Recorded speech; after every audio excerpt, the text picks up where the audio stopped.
रासायनिक समीकरण किसी भी रासायनिक अभिक्रिया में भाग लेने वाले अभिकारक तथा उत्पाद को प्रतीकों तथा सूत्रों द्वारा निरूपित करने को रासायनिक समीकरण कहते हैं। मतलब किसी भी रासायनिक अभिक्रिया में भाग लेने वाले जो अभिकारक एवं उत्पाद होते हैं उसे हम प्रतीक तथा सूत्रों के द्वारा निरूपित करते हैं, इंगित करते हैं, प्रदर्शित करते हैं, उसे हम रासायनिक समीकरण कहते हैं। जैसे ये देखिए मैग्नीशियम है, मैग्नीशियम का प्रतीक जो है, सूत्र जो है Mg होता है। क्या होता है? Mg। तो इस Mg को हम किससे प्रतीक किए हैं? Mg जो है यानी Mg किसका प्रतीक है? मैग्नीशियम का प्रतीक है, मैग्नीशियम का। उसी तरह से ऑक्सीजन जो है, ऑक्सीजन का O2 यानी कि O से हम इसको O2 से प्रदर्शित किए हैं और उस प्रकार ये बन गया मैग्नीशियम ऑक्साइड। मैग्नीशियम ऑक्साइड को MgO से हम प्रदर्शित किए हैं। ये देखिए संतुलित रासायनिक समीकरण हो गया। इधर देखिए संतुलित रासायनिक समीकरण अभी हम लोगों का नीचे है, उसे बताएंगे तो आप लोगों को समझ में आ गया होगा कि रासायनिक समीकरण किसे कहते हैं। तो किसी भी रासायनिक अभिक्रिया में भाग लेने वाले अभिकारक तथा उत्पाद को प्रतीकों तथा सूत्रों द्वारा निरूपित करते हैं, जिसे हम रासायनिक समीकरण कहते हैं। अब अभिकारक किसे कहते हैं? जो रासायनिक अभिक्रिया में जो भाग लेते हैं, रासायनिक अभिक्रिया में क्या कर लेते हैं? भाग लेते हैं, उसे हम क्या कहते हैं? अभिकारक कहते हैं। क्या कहते हैं? अभिकारक। या ये भी कह सकते हैं कि जो तीर के बाईं तरफ होता है उसे क्या कहते हैं? अभिकारक कहते हैं। जो तीर के बाईं तरफ होता है उसे अभिकारक कहते हैं, तथा जो तीर के दाईं तरफ होता है उसे क्या कहते हैं? उसे हम उत्पाद कहते हैं, उत्पाद कहते हैं। तो ये भी समझ में आ गया होगा कि उत्पाद किसे कहते हैं, अभिकारक किसे कहते हैं। तीर के जो बाईं तरफ होता है उसे हम अभिकारक कहते हैं, तीर के जो दाईं तरफ होता है उसे उत्पाद कहते हैं।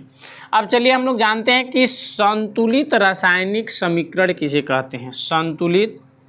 संतुलित रासायनिक समीकरण किसे कहते हैं?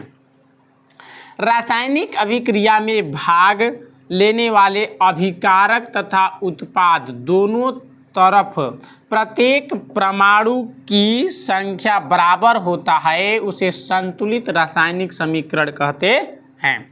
मतलब रासायनिक अभिक्रिया में जो अभिकारक भाग लेता है, ये देखिए अभिकारक Mg, अभी हम बताए थे आप लोगों को Mg मैग्नीशियम, और ये क्या है? O2 oxygen. ये क्या है? अभिकारक है।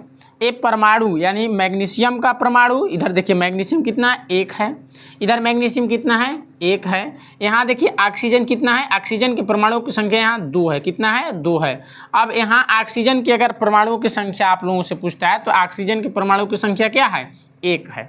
अब यहाँ 2 है और यहाँ 1 है, तो यह ऑक्सीजन का परमाणु बराबर नहीं है। तो बराबर इसे संतुलित करने के लिए हम यहाँ क्या लगा देंगे? जब 2 लगाएंगे तो यहाँ 2 लगाने पर मल्टीपल 2 करने पर मैग्नीशियम 2 हो जाएगा, ऑक्सीजन 2 हो गया।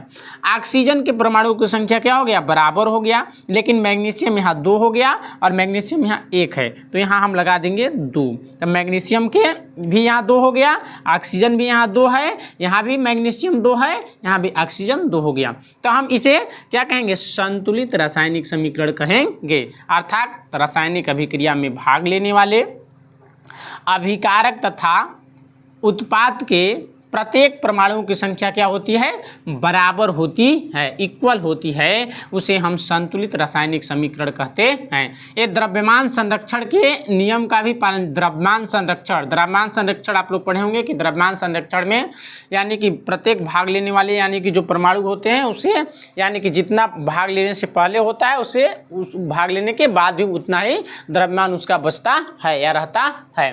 तो चलिए अगला चलते हैं। अगला प्रश्न हम लोगों का है रासायनिक अभिक्रिया के प्रकार, मतलब type of chemical reaction. Type of chemical reaction को जानते हैं। तो चलिए केमिकल रिएक्शन